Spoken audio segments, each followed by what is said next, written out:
Hello and welcome to Outdoor Oklahoma. I'm Todd Craighead. The Oklahoma National Guard has played a pivotal role in securing our nation's freedom and restoring peace around the world since it was first established nearly 130 years ago. And for more than a third of that time, one family has continued to leave its mark on the history of the Oklahoma National Guard. Thomas Mancino and his son Tommy have both risen to the rank of Brigadier General. And even though they've served our country to the ends of the earth, they've never lost touch with their family's outdoor heritage and love for hunting.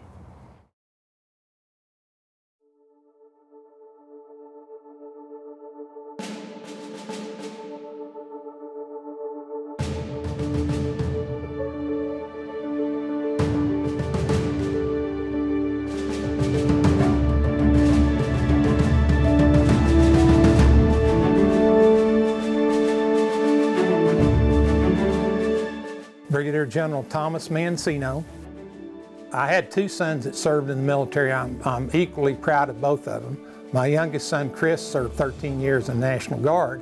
My oldest son, Tommy, recently got promoted to Brigadier General, so he and I are the first father and son Brigadier Generals in the Army National Guard history. The Air Guard has had several father and sons, but I'm extremely proud of his accomplishments. I deployed to Afghanistan in 2005, and I was the first National Guard General Officer to command troops in a combat zone since Korea. Didn't make me anything special, it's just the fact that the Guard hadn't been activated for contingencies since Korea. My son went with me there. He went back to Iraq in 2007 and 8, went back to Afghanistan in 2010 and 11. So he had been deployed 3 times in 7 years. The Oklahoma National Guard has been deployed more per capita than any other National Guard in the nation.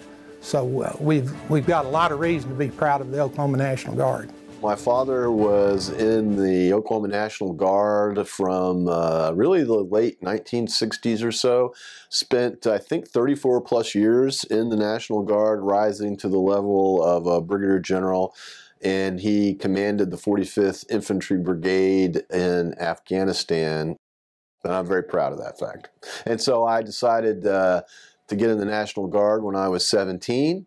It might have had something to do with my dad, something about get in the Guard or you can get out of the house, help with the recruiting numbers, but I was very passionate about it myself. And I've been in now for 33 years myself and counting. And it's just one of the best things that I've done, and would encourage anybody out there to consider a career either in the military or the National Guard. It's great to serve your nation and country. I've been an outdoorsman. I've owned bird dogs, bird hunted. Just got into deer hunting recently, but do a lot of waterfowl. And so I remember walking miles and miles behind him, quail hunting and then pheasant hunting, and those are some of the fondest memories I have from my childhood. But Tommy has developed a love for hunting. He's into deer hunting now, and he's got a 16-year-old son, Jack, and so I'm trying to pass that legacy down and act like my uncle did to my grandson and expose him to all the wonderful opportunities that Oklahoma has, both fishing and hunting. For the last 4 or 5 years, we've gone out to western Oklahoma and hunted on John Miller's 13,000-acre ranch, and it's a special doe hunt, and that's really where I introduced Jack. He had the opportunity to go out there, and Tommy also, and that's where we were able to shoot does only and got Jack interested in hunting. I had one black powder experience, but I choked on it. So I shot once, missed, and by the time I figured out how to reload, the deer had walked right up to me in a stand and walked right away. But that's really where I got Jack interested in, is those western Oklahoma special doe hunts. Yeah, I met Thomas Mancino Sr., the retired general, at Channel 8. I was down at Channel 8 doing a promotional for one of our events, and I saw the wildlife shirt. And I said, are you with the Department of Wildlife? Which was a pretty stupid question since he had the shirt on. And he brought up that he always goes on a hunt with his grandson and his son out in western Oklahoma. And he started lamenting the fact that he didn't think he was going to be able to make that hunt happen because it was going up a little bit in cost, and he wasn't for sure that they were going to be able to go do it. And after I left Channel 8, I called a buddy of mine who has some property right next to mine. I said, you know, this would be a great opportunity to potentially take the retired general, his son, who he told me was getting ready to be elevated to the general level as well, and his grandson on a hunt. So we just exchanged notes, and I was surprised to get a call from him, and he said, hey, what would you think about taking your son and your grandson on a deer hunt? I said, man, that'd be great. And luckily enough, we were able to do it during the special antlerless season at the end of the year. It was so fun to see them, you know, interacting around camp together, and just that experience. It just drove home the importance of, if somebody approaches you and you know that you've got an opportunity, invite somebody to go along. I think it made their season get an opportunity to make sure that they got to experience that hunt together. And subsequently now they're looking at a piece of property that they're going to end up working together to buy and have a place of their own in the future to go all the time. But it was a neat experience, and for me it's fun seeing 3 generations again hunting together out in the field.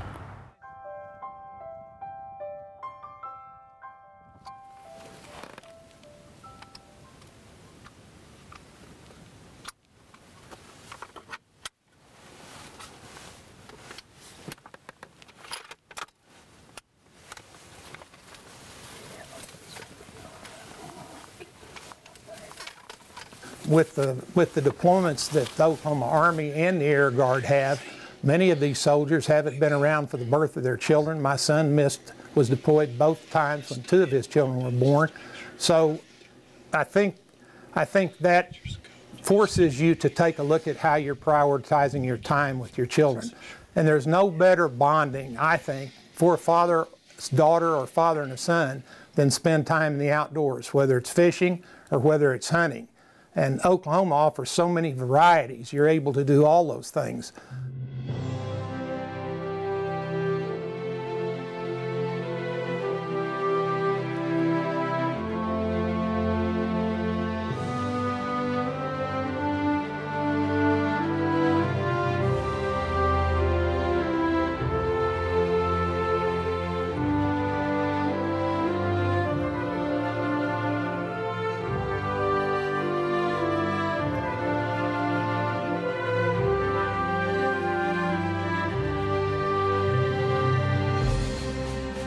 I have 3 children. I have 2 daughters that have absolutely no interest in hunting, much to my chagrin. I ask them every time if they want to come, and they said they decline gratefully. But my son is very excited, has been excited about hunting for many years.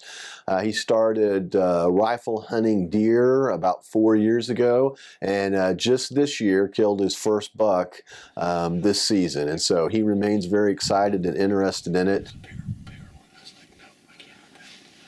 He was very excited about that hunt and has remained engaged and excited about it, and that's great for me because I enjoy having a younger partner, so to speak, to hunt with. Hunting with somebody else makes everything more enjoyable.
Today, we're in this COVID environment, and it's kind of made the whole world a little different. The best place to take people now is the outdoors. So you take somebody outdoors, the opportunity to catch COVID-19 is very minimal. But what I think is important is the fact that as I've tried to mentor my soldiers through my career and mentor my sons, I think if you're a hunter and you have an opportunity to take somebody that hasn't been exposed to hunting, take them out there, because what you're going to teach them by your actions is the value and the respect for the land, the opportunity for them to become an individual and to respect landowners and do the kind of things that all really good hunters do. And unfortunately, of course, I'm an older person. We all think the youth of today. I'm worried that the youth of today don't put that kind of emphasis on hunting and fishing because we've got a lot of distractors in the media. But if you have the chance to take somebody out and expose them to what the benefits are of hunting and fishing, you've done a really good service to an individual. Plus, it really makes you feel good also. The most important thing to me, and the thing that I've stressed to my son, is we are meat hunters, not trophy hunters. Part of that is teaching him how to harvest that animal, and myself, you know, continuing learning new techniques and ways to process the animal once we've harvested them is very important. And I think that that's an element of hunting that you can't undervalue.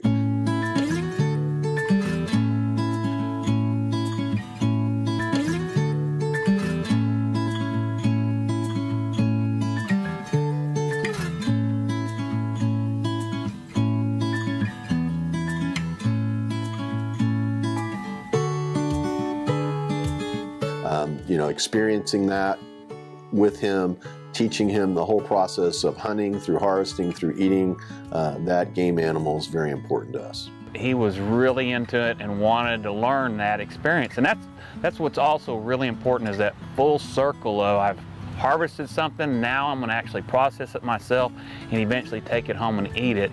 And that just brought a lot of joy to me, seeing how interested Jack was in the whole process. It wasn't just about harvesting a deer, it was about, I want to learn how to do all of this. Hunting is a favored pastime of many National Guardsmen, and I think it really allows them the opportunity to get back in touch with nature, spend time in the outdoors, which we do in the military quite a bit, but not often as comfortably, or well, not comfortably, but not as often as exciting as when you're hunting. You know, we may be out in the field on a field exercise or other event, but to get out in the outdoors, and especially to have an opportunity to spend that time with family members, younger family members, other people, maybe non-hunters that are just getting into the sport for the first time. The opportunity to mentor those folks and expand the number of people that get to take advantage of the great natural resources we have here in Oklahoma is a wonderful thing. When I retired, I said, okay, after 40 years in the military, or almost 40, I said, I'm just going to go play golf. So I played golf for about a year, and Dr. Clarence Oliver, the former superintendent of Broken Arrow and the dean emeritus at ORU, said, well, I've got this guy, Robert Powell. He's a World War II, Korea, and Vietnam veteran, and he'd been a collector. And he said the city of Broken Arrow is going to offer them the old Franklin Memorial Hospital. And that's where I'm standing right now. Actually, this was the delivery room. And so the city of Broken Arrow offered us this museum. We moved. Dr. Oliver said, well, why don't you just help him move? Because I didn't know anything about being a curator or anything. So I helped him move. I got more involved. I got on the board of directors. My wife passed away a couple of years ago, so now I spend every day down here. I'm the president of the board, and this museum has 6,500 square feet and over 2,400 artifacts, and it covers everything from the Revolutionary War up to modern wars. I mean, I wouldn't miss a plug. If you're in this area, it's the #2 attraction in Broken Arrow. You know, we're launching a program that's called Learn to Hunt and Learn to Fish. It's a great opportunity for kids and adults that maybe have missed the opportunity because they didn't grow up in a family that hunted or fished, to get introduced to the outdoors. You know, and from our perspective as an agency, a family hunting together, a family fishing together, there's no better thing that they can do. It impacts the resource from the standpoint of when you buy your hunting and fishing license, that money goes for everything from wildlife and fisheries management to our education programs, you know, just a lot of different things to benefit our hunters and anglers. And most wildlife agencies across the country, we're pretty lucky in that we've seen our hunter numbers and our angler numbers stay a little bit static or a little bit growing a little bit even. But in most cases, they're declining. And so it's real important for hunters, anglers that are out there that love the outdoors to invite others to go with them. And I saw this as an opportunity to invite these gentlemen that I knew loved the outdoors, but it was a special experience, and this gentleman wasn't going to be able to spend time with his grandson. I thought this was the perfect opportunity to put what we teach into place and invite somebody to go on a piece of property that I had. So in the military, we mentor a lot, and you know, when you say mentor, some people have different ideas of what that means. But to me, mentoring is extending an opportunity that a person would not otherwise have. So in the case of hunting, there's many people out there that may not know how to hunt. They may not know where to hunt. They may not know the regulations. All that's very intimidating when you first start out. And I think the opportunity to offer a hand and extend an invitation to somebody, maybe they don't even you know, hunt on their first trip. They just get to go out with you and experience and enjoy the outdoors and see if it's for them. We need to step out if somebody shows any kind of interest whatsoever in what we're doing and ask those people to go with us, whether it's your next door neighbor, grandson, granddaughter, you know, anybody in your community that sees you as a person that enjoys the outdoors and they're like, man, that's cool, that's interesting. You know, they're waiting to be asked. In a lot of cases, you want them to ask you. So if you got a spot to go, take the step to ask somebody to go with you, because it's always a better experience and more enjoyable seeing somebody be successful or just spending time in the outdoors enjoying what you enjoy as a passion of your own. So take that time and ask somebody to go with you.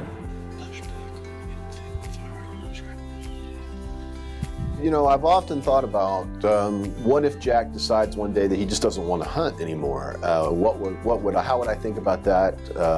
You know, how would I process that?